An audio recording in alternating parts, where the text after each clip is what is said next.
ನಮಸ್ಕಾರ ಸ್ನೇಹಿತರೆ. ಇತ್ತೀಚಿನ ದಿನಗಳಲ್ಲಿ ಭಾರತದಾದ್ಯಂತ ಒಂದು ಸುದ್ದಿ ಕಾಡ್ಗಿಚ್ಚಿನಂತೆ ಹಬ್ಬುತ್ತಿದೆ. ಭಾರತದಲ್ಲಿ ಮತ್ತೆ ಲಾಕ್ಡೌನ್ ಆಗುತ್ತಾ ಅನ್ನೋದು ಎಲ್ಲರ ಪ್ರಶ್ನೆ. ಮಾರ್ಚ್ 24ರಂದು ಪ್ರಧಾನಿ ಮೋದಿಯವರು ಮಾಡಿದ ಭಾಷಣದ ನಂತರ ಈ ಆತಂಕ ದುಪ್ಪಟ್ಟಾಗಿದೆ. ಸಾಮಾಜಿಕ ಜಾಲತಾಣದಲ್ಲಿ ಹರಿದಾಡುತ್ತಿರುವ ಈ ಸುದ್ದಿಗಳಲ್ಲಿ ಎಷ್ಟು ಸತ್ಯವಿದೆ? ದೇಶದಲ್ಲಿ ಇಂಧನ ಕೊರತೆ ಎದುರಾಗಿದೆಯೇ? ಈ ಎಲ್ಲ ಪ್ರಶ್ನೆಗಳಿಗೆ ಇವತ್ತಿನ ಈ ವಿಡಿಯೋ ಉತ್ತರ ಹುಡುಕಲಿದೆ. ಮೊದಲನೇದಾಗಿ ಈ ವದಂತಿ ಎಲ್ಲಿಂದ ಶುರುವಾಯಿತು ಅಂತ ನೋಡೋಣ. ಕಳೆದ ಮಂಗಳವಾರ ಪ್ರಧಾನಿ ಮೋದಿಯವರು ಪಾರ್ಲಿಮೆಂಟಿನಲ್ಲಿ ಪಶ್ಚಿಮ ಏಷ್ಯಾದ ಇರಾನ್, ಇಸ್ರೇಲ್, ಅಮೆರಿಕಾದಲ್ಲಿ ನಡೆಯುತ್ತಿರುವ ಯುದ್ಧದ ಬಗ್ಗೆ ಮಾತನಾಡಿದರು. ಈ ಯುದ್ಧದಿಂದ ಜಾಗತಿಕ ಪೂರೈಕೆ ಸರಪಳಿ ಕಡಿತಗೊಳ್ಳಬಹುದು ಮತ್ತು ಕಠಿಣ ದಿನಗಳು ಎದುರಾಗಬಹುದು ಎಂದು ಎಚ್ಚರಿಸಿದರು. ಅಷ್ಟೇ ಅಲ್ಲದೆ ನಾವು ಕೋವಿಡ್ ಸಮಯದಲ್ಲಿ ತೋರಿದ ಒಗ್ಗಟ್ಟು ಮತ್ತು ಸಿದ್ಧತೆಯನ್ನು ಈಗಲೂ ಪ್ರದರ್ಶಿಸಬೇಕು ಎಂದು ಕರೆ ನೀಡಿದರು. ಈ ಕೋವಿಡ್ ಪದವನ್ನು ಕೇಳಿಸಿಕೊಂಡ ಜನ ಮತ್ತೆ ಲಾಕ್ಡೌನ್ ಆಗಲಿದೆ ಎಂದು ತಪ್ಪು ತಿಳುವಳಿಕೆ ಒಳಗಾಗಿದ್ದಾರೆ. ಆದರೆ ನೆನ್ಪಿಡಿ, ಈ ಬಾರಿಯ ಬಿಕ್ಕಟ್ಟು ವೈದ್ಯಕೀಯ ತುರ್ತು ಸ್ಥಿತಿಯಲ್ಲ, ಬದಲಾಗಿ ಇದು ಭೌಗೋಳಿಕ ರಾಜಕೀಯ ಬಿಕ್ಕಟ್ಟು. ಇಲ್ಲಿ ಸಾಮಾಜಿಕ ಅಂತರದ ಅಗತ್ಯವಿಲ್ಲ, ಬದಲಾಗಿ ಆರ್ಥಿಕ ಶಿಸ್ತಿನ ಅಗತ್ಯವಿದೆ. ಇರಾನ್ ಇಸ್ರೇಲ್ ಸಂಘರ್ಷದಿಂದಾಗಿ ಸೈಟ್ ಆಫ್ ಹಾರ್ಮೋಜ್ ಎಂಬ ಪ್ರಮುಖ ಸಮುದ್ರ ಮಾರ್ಗದಲ್ಲಿ ತೈಲ ಸಾಗಾಟಕ್ಕೆ ಅಡ್ಡಿಯಾಗಿದೆ. ಭಾರತಕ್ಕೆ 90% LPG ಮತ್ತು ಕಚ್ಚಾ ತೈಲ ಈ ಮಾರ್ಗದಲ್ಲೇ ಬರುತ್ತದೆ. ಹೀಗಾಗಿ ಪೂರೈಕೆಯಲ್ಲಿ ಸ್ವಲ್ಪ ಏರುಪೇರಾಗಬಹುದು ಎಂಬ ಮುನ್ಸೂಚನೆಯನ್ನು ಸರ್ಕಾರ ನೀಡಿದೆ ಅಷ್ಟೇ.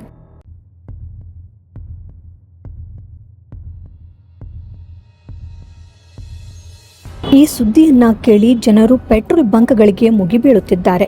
ಆದರೆ ಕೇಂದ್ರ ಇಂಧನ ಸಚಿವ ಹರ್ದೀಪ್ ಸಿಂಗ್ ಪುರಿ ಅವರು ಸ್ಪಷ್ಟನೆಯನ್ನ ನೀಡಿದ್ದಾರೆ.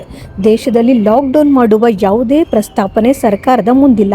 ಇಂಡಿಯನ್ ಆಯಿಲ್, BPCL ಮತ್ತು HPCL ಸಂಸ್ಥೆಗಳು ಕೂಡ ದೇಶದಲ್ಲಿ ಪೆಟ್ರೋಲ್, ಡೀಸೆಲ್ ಮತ್ತು LPG ದಾಸ್ತಾನು ಸಮರ್ಪಕವಾಗಿದೆ ಎಂದು ಭರವಸೆ ನೀಡಿವೆ. ಜನರು ಅನಗತ್ಯವಾಗಿ ಇಂಧನ ಸಂಗ್ರಹಿಸಿ ಕೃತಕ ಅಭಾವ ಸೃಷ್ಟಿಸಬಾರದು ಎಂದು ಮನವಿ ಮಾಡಲಾಗಿದೆ. ಇನ್ನು ಒಂದು ಪ್ರಮುಖ ಬದಲಾವಣೆಯನ್ನು ಗಮನಿಸಿ. ಸರ್ಕಾರವು ನ್ಯಾಚುರಲ್ ಗ್ಯಾಸ್ ರೆಗ್ಯುಲೇಷನ್ ಆರ್ಡರ್ 2026 ಜಾರಿಗೆ ತಂದಿದೆ. ಇದರ ಪ್ರಕಾರ ನಿಮ್ಮ ಏರಿಯಾದಲ್ಲಿ ಪೈಪ್ಡ್ ನ್ಯಾಚುರಲ್ ಗ್ಯಾಸ್ ಅಂದರೆ PNG ಸೌಲಭ್ಯವಿದ್ದರೆ ನೀವು ಅದಕ್ಕೆ ಬದಲಾಗಲೇಬೇಕು. ಸೌಲಭ್ಯವಿಲ್ಲದಿದ್ದರೂ ಬದಲಾಗದಿದ್ದರೆ 3 ತಿಂಗಳ ನಂತರ ನಿಮ್ಮ LPG ಸಿಲಿಂಡರ್ ಪೂರೈಕೆಯನ್ನು ನಿಲ್ಲಿಸಲಾಗುತ್ತದೆ. ಇದು ವಿದೇಶಿ ತೈಲದ ಮೇಲಿನ ಅವಲಂಬನೆಯನ್ನು ಕಡಿಮೆ ಮಾಡಲು ಸರ್ಕಾರ ಕೈಗೊಂಡಿರುವ ದೊಡ್ಡ ನಿರ್ಧಾರವಾಗಿದೆ. ಸಂಕ್ಷಿಪ್ತವಾಗಿ ಹೇಳಬೇಕೆಂದರೆ ಭಾರತದಲ್ಲಿ ಯಾವುದೇ ಲಾಕ್ಡೌನ್ ಜಾರಿಯಲ್ಲಿಲ್ಲ. ಪೆಟ್ರೋಲ್ ಮತ್ತು ಡೀಸೆಲ್ ಕೊರತೆ ಇಲ್ಲ. ವದಂತಿಗಳಿಗೆ ಕಿವಿಗೊಡಬೇಡಿ.